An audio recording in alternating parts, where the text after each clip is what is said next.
Assalomu alaykum do'stlar, hammaga xayrli kech. Bugun o'zi jonli efir qilmoqchi edim, lekin qila olmadim, shuning uchun bu videoni olyapman. Ushbu video suhbat tarzidagi video bo'ladi va hozirgi jamiyatdagi eng muhim e, muammolardan biri, eng muhim narsalardan biri oila va moddiyat munosabati haqida gaplashamiz. Bu haqida o'zimning fikrlarimni sizga bildirib o'taman va boshdan shuni aytishim kerak, men oila qurmaganman, lekin bu suhbatimni bir sotsiolog ning fikrlari deb oling, chunki bilasizmi, men sotsiologiya o'qiyman va o'zimga yarasha fikrlarim bor. Va balki sizni fikringizga to'g'ri kelmas, sizni qarashlaringizga to'g'ri kelmas, lekin o'tkazib yubormasdan oxirigacha ko'rib, mulohaza qilishingizni istayman, chunki juda ham muhim mavzulardan biri, ayniqsa turmush qurmoqchi bo'lganlar uchun.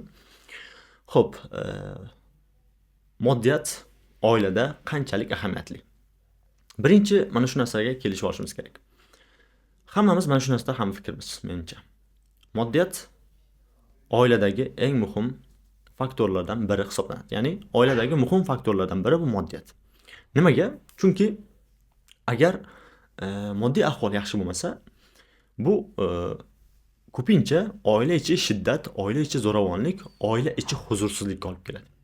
Va bunday oila muhitida o'sgan farzandlar to'g'ridan to'g'ri bundan ta'sirlanadi. Masalan, ota-onaning bir-biriga munosabati, yomon munosabatida, masalan, ota, ya'ni turmush o'rtoq ayoliga zo'ravonlik qilishni boshlashi mumkin. Ko'proq ichishni boshlashi mumkin. Ayol eriga qattiq gapirishni boshlashi mumkin. Bu moddiy ahvol yomonligi tufayli. Va farzandlar ham psixologik, ham tarbiyaviy jihatdan, ham ta'limi bundan zarar ko'radi. Va bunday muhitda ulg'aygan farzandlar ko'pincha jamiyat uchun sog'lom kishilar bo'lib yetishmaydi. Buning isbotlari juda ham ko'p. Masalan, Amerikada ko'pincha jinoyatga moyil insonlar gettolardan chiqadi. Gettolar nimaligini bilsangiz kerak. Va umuman olganda, ya'ni xulosamiz bu yerda hammamizning kelishib olishimiz kerak bo'lgan narsa shu: moddiyat muhim. Lekin eng muhimi endi buni tortishamiz. Bizda shu darajaga yetib keldiki, hozirgi turmush qurayotganda boshqa hech nima bo'lmasa ham, mana shu moddiyat bo'lsa bo'ldi, turmush davom etadi degan joydamiz hozir. Shunaqa nuqtadamiz. Buni hayotimizda, jamiyatimizda har nuqtada ko'rishimiz mumkin. Mana shu joydan boshlamoqchiman. Ko'pchiligimiz ko'rganmiz, masalan, ijtimoiy tarmoqlarda juda ko'p duch kelamiz.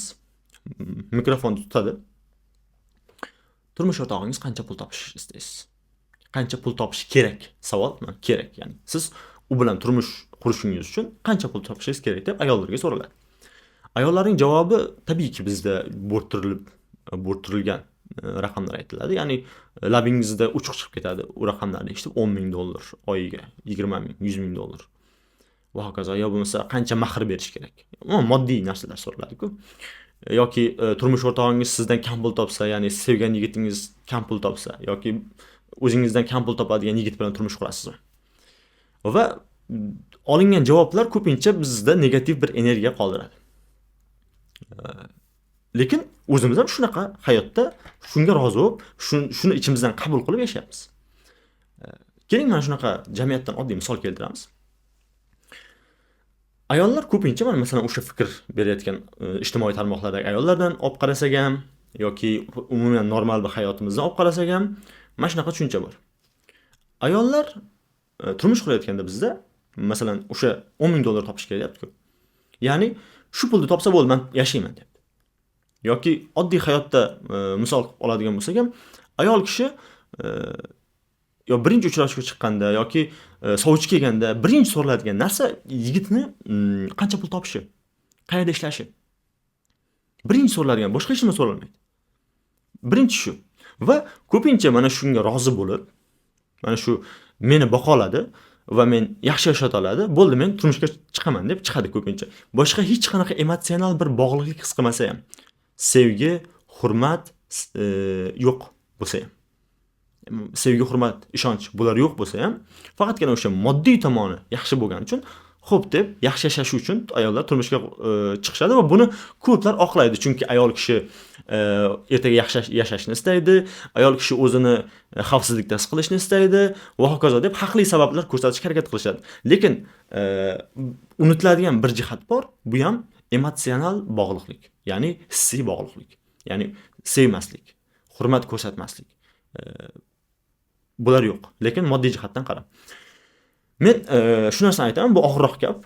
Kim qanaqa qabul qiladi? Bu bitta narsani shuyda aytib qo'yayin. Men bir sotsiolog jihatda bor bo'lgan voqelikni baholashga, sizga ko'rsatib berishga harakat qilaman. Bu yaxshi, bu yomon demayapman. Ya'ni ayol kishi nima deydi? Men xizmatini qilaman uyda, nima bo'lsa uyda o'tiraman. Menga pulni topib keladi, men yeyman, yaxshi yashayman, bo'ldi. Menga shu kerak deydi-da. Hech qanaqa sevmasam, boshqa narsa qilmasam turmushga chiqadi. Ota-ona ham shunga rozi. Bironta bir boyroqdan yoki bironta yaxshiroq ishda ishlaydigan kishidan bir qiziga 18 yoshda endi maktabni bitirgan yoki universitetda o'qiydigan qiziga sovchi kelsa, shunga turmushga chiqa qol deydi. Hech qanaqa qizining hislari bilan hisoblashmaydi. Ko'pincha. Turmushga chiqa qol deydi, chunki kelajaging yaxshi bo'ladi, bizga ham foydasi bo'ladi va hokazo. Endi ikkinchi tomonga qaraydigan bo'lsak, erkaklar. Erkaklardan so'ralsa, erkaklar nimani istaydi? Yaxshi ovqat qilsin. Ota-onamga xizmat qilsin. Va hokazo va hokazo. Ya'ni bu yerda ham hislar yo'q. Bu yerda ham emotsional bir bog'liqlik yo'q. U yaxshi ayolmi, yaxshi qiz bo'lishga vijdonlimi, marhamatlimi, qanaqadir vizyoni bormi, qanaqadir qiziqishlari bormi? Yo'q. Hobbisi bormi? Ular bilan umuman qiziqmaydi. Mana shu xizmatlarni qilsin bo'ldi. Ya'ni tasavvur qilishingizni aytaman. Boya aytdim-ku, xizmatchi bo'lishga rozi bo'lib turmushga chiqayotgan ayol bu tomonda bo'lsa, er bo'lsa o'ziga xizmatchi qidiryapti. Ya'ni bir xizmatchining qiladigan ishlarni qiladigan kishini o'ziga turmush o'rtoq qilib tanlamoqchi. Qarang, bir tomon yigitni, ya'ni turmush chiqayotgan kishini, erni bir turmush o'rtoq, bir yor, bir yoron, bir yo'ldosh emasda, bir qo'pol qilib aytganda bank sifatida ko'ryapti. Ya'ni moliyaviy ta'minotchi sifatida ko'ryapti. Ikkinchi tomon bo'lsa, buni biladi u ham. Ya'ni bu moddiy jihatdan qaramlikni qabul qilib kelayotgan ayolni bir xizmatchi sifatida ko'ryapti.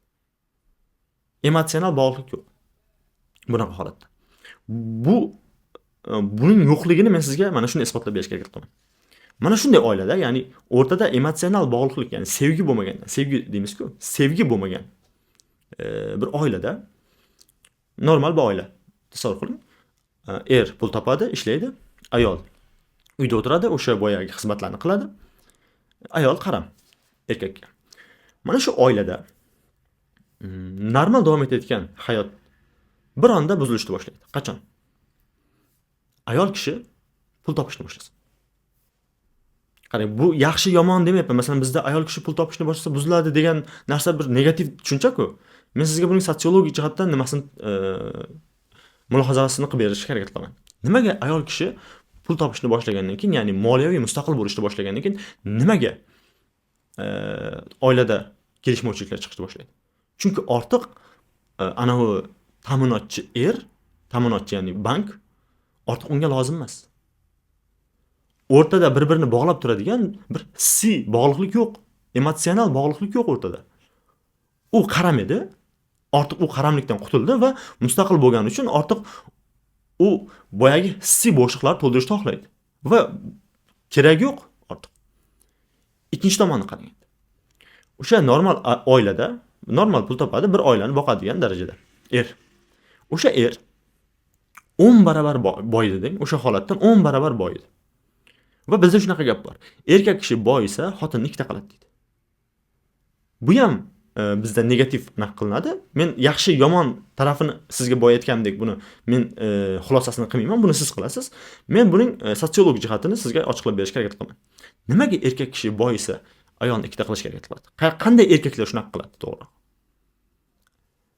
Ayolni xizmatchi sifatida ko'radi. Chunki u xizmatchi sifatida ko'radi. Ya'ni hissiy bog'liqlik yo'q oldingidek.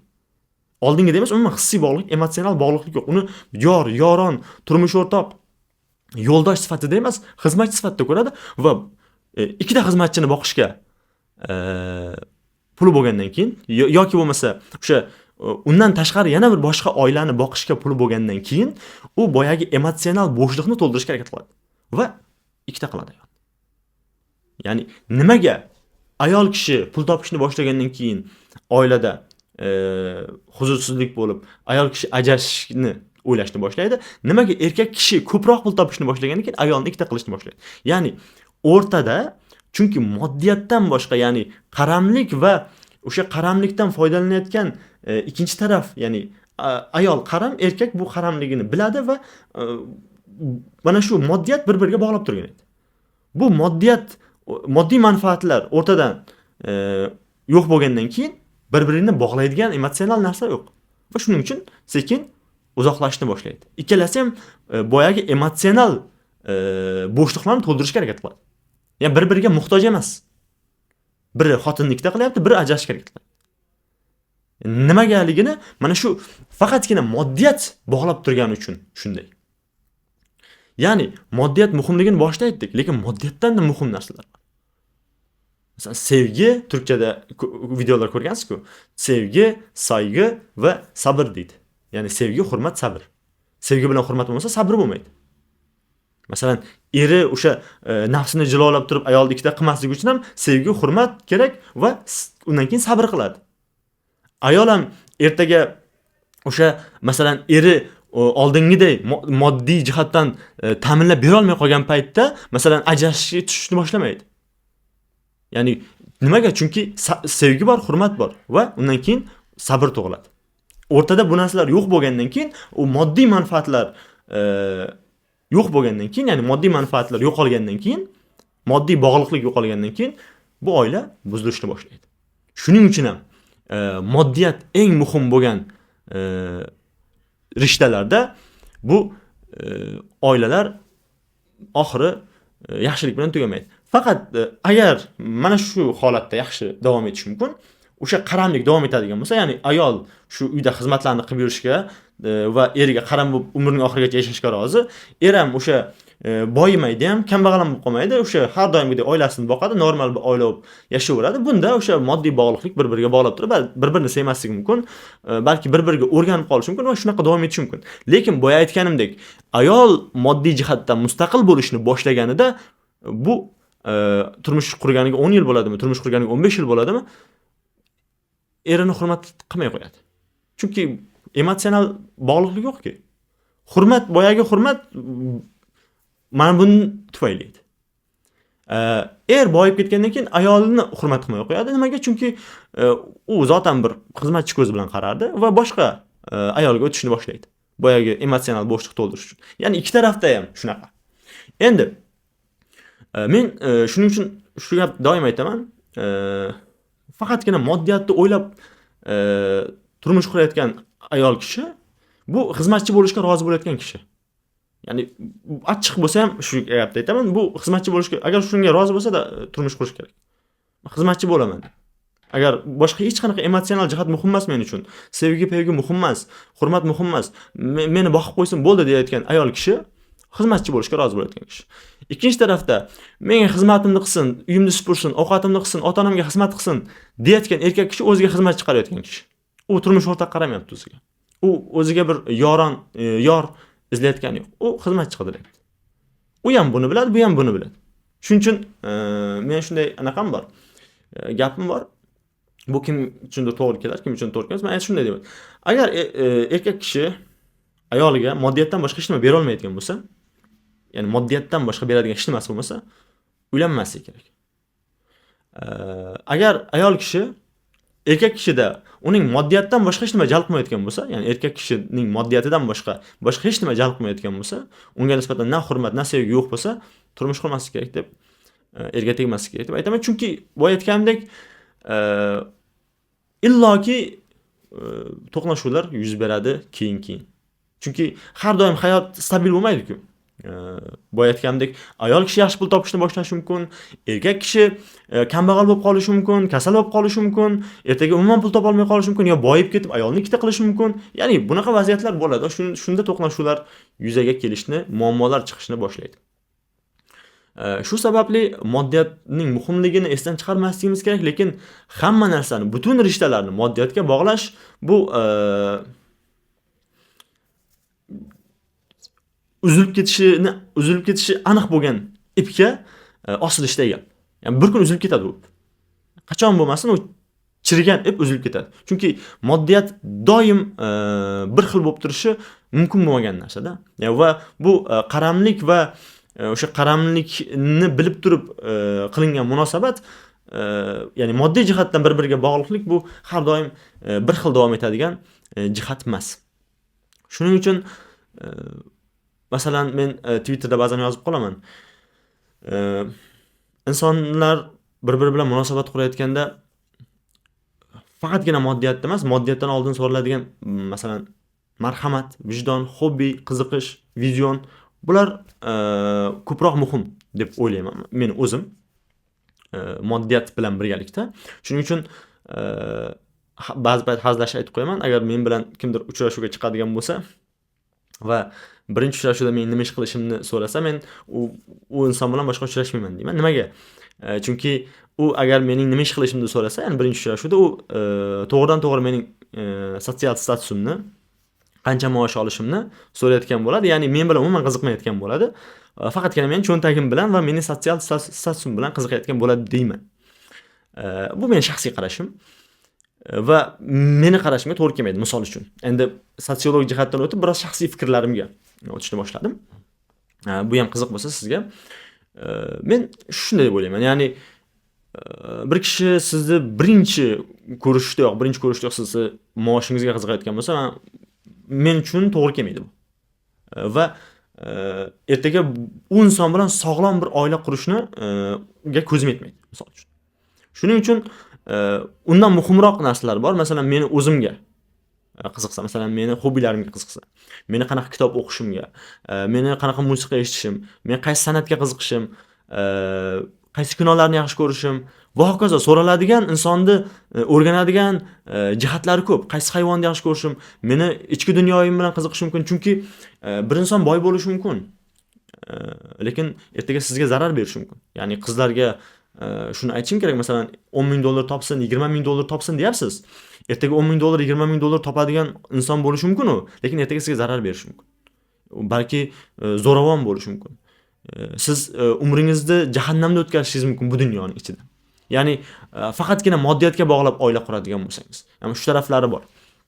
Shuning uchun ham moddiyat deb butun umrni barbod qilmaslik kerak. Moddiyat muhim, lekin undan muhimroq bo'lgan jihatlar bor, undan muhimroq bo'lgan bog'liqliklar bor.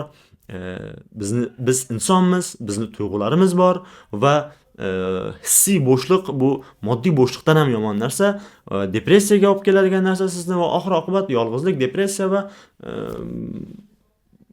nimaga insonlar bir o'zini o'ldiradi, masalan, ba'zi oilalarda? Nimaga? Bu o'z-o'zidan bo'ladigan narsa emas. Bu bir kunda bo'ladigan narsa emas. Buning juda ham ko'plab uzun vaqt surgan o'sha psixologik va hissiy bo'shliqning natijasida. Shuning uchun turmush qurish bu o'yin emas-da. Oila bu kiyim olishga emas, ya'ni keyin bugun olib ertaga qaytarib beraman degan. Men doim shu fikrni qo'llab-quvvatlayman. Erta turmushga qarshiman. O'zim erta turmush qurishni to'g'ri deb o'ylamayman. Nimaga? Chunki mana shu aynan erta turmush ko'proq shu moddiyat bilan bog'liq oilalarni, faqatgina moddiy bir-biriga bog'langan oilalarni o'rtaga qo'yadi jamiyatda. Masalan, ayol kishi o'qisa universitetda, o'zining pulini o'zi topsa, ya'ni o'zining oyog'ida o'zi turadigan bo'lsa, u ertaga o'ziga moddiy ta'minotchi qidirmaydi. Ayol kishi masalan 22 yosh, 23 yoshdagi o'zi ishlaydigan 25 yoshdagi ayol kishi o'ziga moddiy ta'minotchi qidirmaydi. U inson qidirishni boshlaydi. Yoki bir erkak kishi 20 yoshda emas, masalan, o'zining esi to'lib 25-26 yoshida turmush qurmoqchi bo'lsa va buning bir ya'ni turmush quraman, ertaga qanday turmush qurishim kerak deb buni bir analizini qiladigan bo'lsa va ertaga xizmatchi emas, u ham inson qidirishni boshlaydi. Ya'ni oilada eng muhim jihat menimcha inson insonga bo'lgan munosabat. Ya'ni boshliqning xizmatchiga bo'lgan munosabati emas yoki o'sha xizmatchining tirnoq ichida aytyapman bu narsalarni. Xizmatchining bank ta'minotchisi bilan o'rtasidagi ya'ni moddiy ta'minotchi o'rtasidagi munosabat emas. Inson insonga munosabat. Inson insonga munosabat bo'lish uchun biz inson qidirishimiz kerak. Na xizmatchi, na moddiy ta'minotchi. Inson qidirishimiz kerak. Shuning uchun ham men shuni har doim himoya qilaman. Ayollar ham, erkaklar ham o'zining oyog'ida o'zi turganda, ayniqsa ayollar o'sha moddiy jihatdan o'zi mustaqil bo'lganda, erkaklar bo'lsa aqliy jihatdan oila qurishga tayyor bo'lganda turmush qurish kerakligini himoya qilaman. Shaxsiy fikrim shunday. Hozircha fikrlarim shular edi. Balki sizga yoqdi, balki yoqmadi. Mulohaza qilishingizni va fikrlaringizni bildirishingizni so'rayman. Hozircha xayr, salomat bo'ling. Keyingi videolarda ko'rishguncha.